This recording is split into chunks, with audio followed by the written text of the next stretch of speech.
Саламатул касди фи кулли амри минал умур вал ихлас. Ар бир кылып аткан иште ниетти түздө иштешибиз керек биз. Ишти баштап аткан убакта ниет түздөп, ушул мага пайда болсун, эл журтка пайда болсун, ата энеме пайда болсун, дүнүйөмө пайда болсун, ахиретке пайда болсун, негизгиси Кудайдын ыраазылыгы үчүн болсун деген сөз бизде болуш керек. Эгер ниетти бузук баштаган болсок, ошол бузук ниет ишке таасирин тийгизет дагы, биз менен иштешкендердин дагы ниети бузук болуп, ана маселе бир жака кете берет да. Ошого бирөөнү алдап коёюн, уурдап кетейин бирөөнүн пикирин деген болбош керек. Бардыгы Кудай түз болуш керек.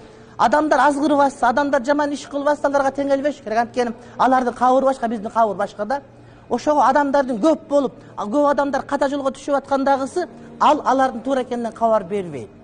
Сиз Куранга, сүннөткө туурабы? Болду, өзүңүз жолуңузду кармаңыз, ошол нерсе сизге иншалла жакшылык берет. Демек, ар бир кылган ишибизди ниет түздөй турган болсок, ошол ниеттин түздүгү ишке таасир этет, кадимки урматтуу бир тууганым.